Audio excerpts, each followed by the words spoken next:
सो हिन वक्त भाई घोबाटो उस्ताद बीठो अब टाइम घणो दे छोकरा साईं टाइम 5 थियान साईं हला त इनको घड़ी नको भी तक दोको टाइम 5 थियान वाह साईं वाह घड़ी उदी त ते भाई खबर कोन पदी जा साईं बाबा टाइम 5 थिया ही कोने चरियो यार तो थिए था 5 थी बा असन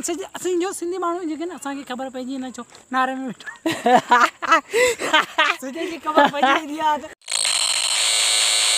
अस्सलाम वालेकुम दोस्तों चाल आ खुश वटायो तैयार तबे सी भाई तां जो दोस्त नबी बख्शी तां दिसी रहा है मुझे YouTube चैनल सिंधी भाई व्लॉग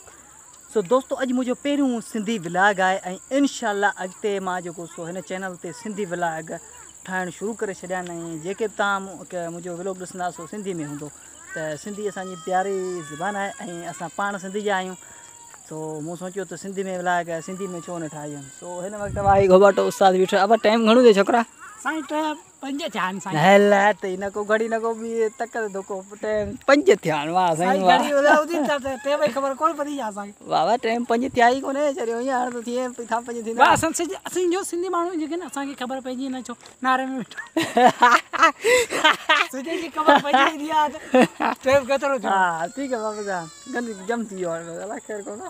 कला इन चैनल ता जको सो अगते सिंधी में ॾाढा ही खूबसूरत दिलचस्प व्लॉग ॾिसण वटा मिलंदा सो सुबुह जो उस्ताद ऐं ही घोबाटो साहब जेको असीं अलाए केॾांहुं वञी रहिया आहियूं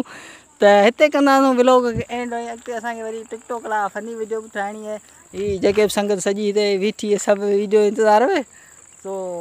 व्लॉग एंड कंदासीं ऐं इंशाल्लाह वरी सुबुह जो तव्हांखे किथे न किथे ख़ूबसूरत जॻह जो सैर कराईंदासीं